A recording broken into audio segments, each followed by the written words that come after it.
చంద్రబాబు నాయుడు గారి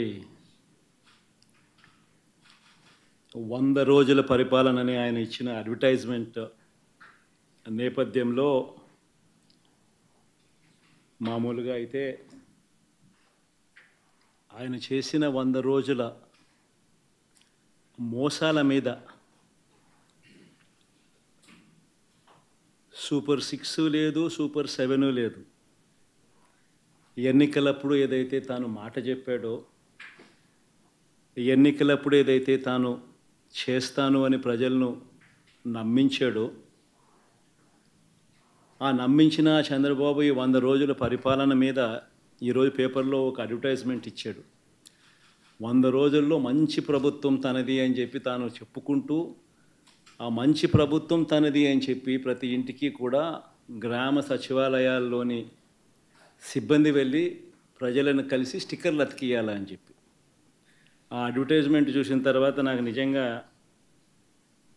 ఈ మనిషి హయాంలో ఈ 100 రోజుల పాలనకు సంబంధించి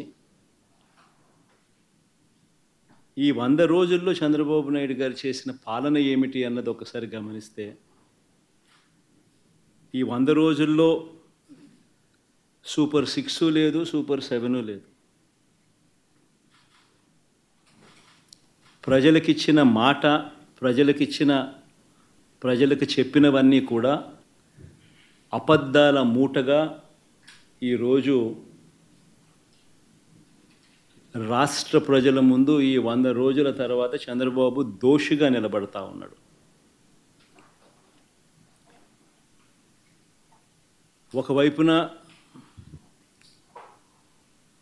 గతంలో చంద్రబాబు నాయుడు చెప్పిన ఎన్నికలప్పుడు తాను చేసిన ప్రచార హోరు, ఎన్నికలకు వెళ్ళినప్పుడు చంద్రబాబు నాయుడు తన ఎమ్మెల్యేలు కానీ తన కార్యకర్తలను కానీ ప్రతి ఇంటికి తాను పంపించి తాను క్యాంపెయిన్ చేసిన విధానం ఒకసారి గమనిస్తే, చంద్రబాబు నాయుడు అక్కడికి వెళ్ళినప్పుడు చంద్రబాబు నాయుడుకి సంబంధించిన ఎమ్మెల్యేలు కానీ ఆ కార్యకర్తలు కానీ ప్రతి ఇంటి దగ్గరికి వెళ్ళినప్పుడు, గడప దగ్గరికి వెళ్ళినప్పుడు ఆ ఇంట్లో చిన్న చిన్న పిల్లలు ఎవరైనా కనిపిస్తే ఇదే పెద్ద మనిషి చంద్రబాబు నాయుడుకి సంబంధించిన ఎమ్మెల్యే అభ్యర్థి అనేవాడు. చిన్న చిన్న పిల్లలు కనిపిస్తే ఆ ఇంట్లో నుంచి, నీకు 15,000, నీకు 15,000, నీకు 15,000, నీకు 15,000 సంతోషమా అని.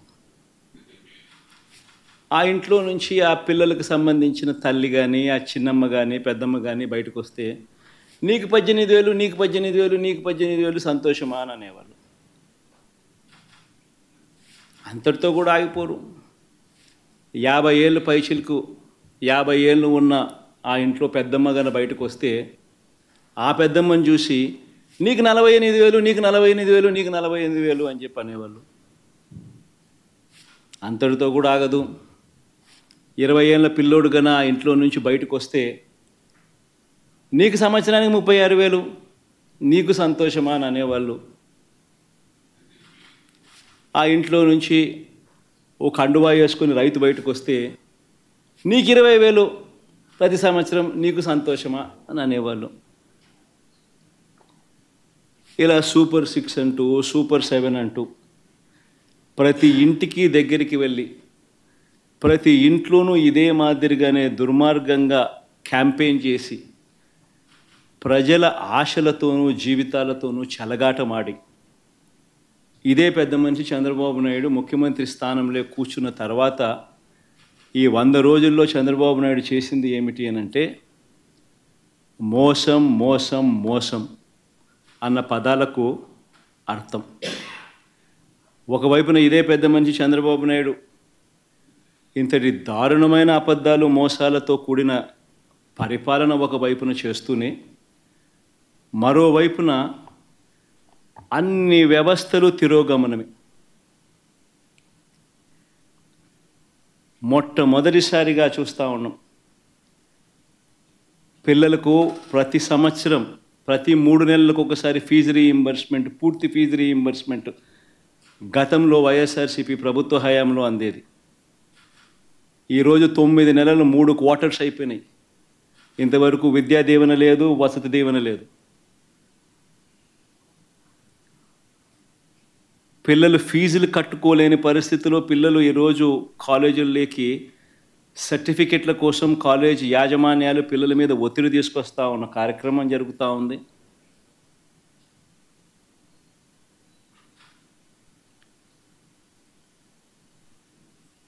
బడులన్నీ పూర్తిగా నిర్వీర్యమైపోయాయి. గోరుముద్ద గాలికి ఎగిరిపోయింది. ఇంగ్లీష్ మీడియం చదువులు అటకెక్కాయి. టోఫుల్ తీసేశారు. సిబిఎస్ఈ కూడా అదే బాటలో తీసేసే కార్యక్రమం జరుగుతూ ఉంది. వైద్య రంగం తీసుకున్న అదే పరిస్థితి. ఆరోగ్యశ్రీ బిల్స్ దాదాపుగా 2,000 కోట్ల రూపాయలు పైచిలుకు పెండింగ్. మామూలుగా జనవరిలో బిల్స్ ఫిబ్రవరిలో ప్రాసెస్ చేసి మార్చ్లో మామూలుగా ఇస్తారు.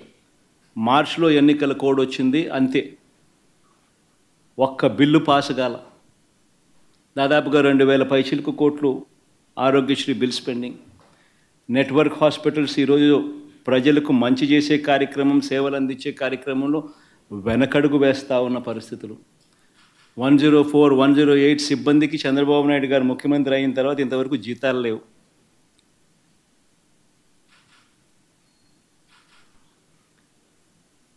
ఆరోగ్య ఆసరా గురించి పట్టించుకునే నాతుడు లేడు.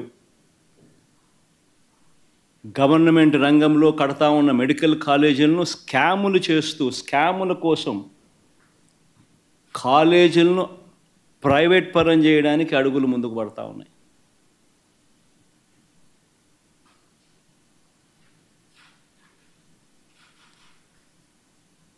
తిరోగమనం.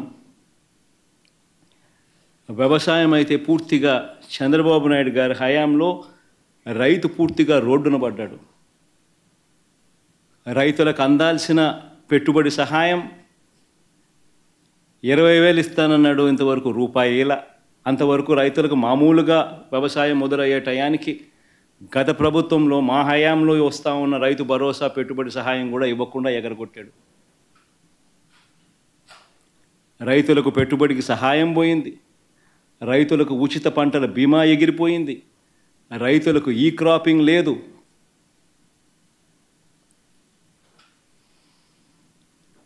రైతుల పరిస్థితి ఎంత దయనీయంగా ఉందంటే ఆర్బీకే వ్యవస్థ నిర్వీర్యం అయిపోతూ ఉంది. మళ్ళీ క్యూలు కనిపిస్తూ ఉన్నాయి. వ్యవసాయ సలహా మండళ్ళు రద్దయిపోయినాయి.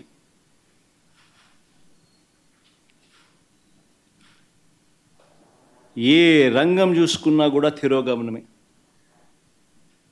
గతంలో వైఎస్ఆర్సీపీ ప్రభుత్వంలో మా హయాంలో ప్రతి పథకము పారదర్శకంగా జరిగేది, డోర్ డెలివరీ జరిగేది. ఈరోజు డోర్ డెలివరీ గాలికి ఎగిరిపోయింది. డోర్ డెలివరీ పెన్షన్ లేదు, డోర్ డెలివరీ రేషన్ లేదు. పారదర్శకత అంతకన్నా లేదు. ఈరోజు మళ్ళీ తెలుగుదేశం పార్టీ జన్మభూమి కమిటీల వాళ్ళ దగ్గరికి వెళ్ళి వాళ్ళ ఇళ్ళల్లో డిస్ట్రిబ్యూషన్ అట, వాళ్ళ ఇళ్ళకు రావడానికి ఎవరైనా సిద్ధం కాకపోతే పథకాలు క్యాన్సిల్ అట. రాష్ట్రంలో పూర్తిగా లా అండ్ ఆర్డర్ పూర్తిగా ఏమైపోతా ఉంది అన్న పరిస్థితిలోకి లా అండ్ ఆర్డర్ వెళ్ళిపోయింది. రెడ్ బుక్ పాలనతో ఈరోజు రాష్ట్రంలో అడ్డగోలుగా న్యాయాన్ని పాతరేసి ధర్మానికి రక్షణ లేకుండా ఈరోజు ఆస్తులు ధ్వంసం చేస్తూ ఉన్నారు, దొంగ కేసులు పెడతా ఉన్నారు, ఇరికిస్తూ ఉన్నారు కేసుల్లో.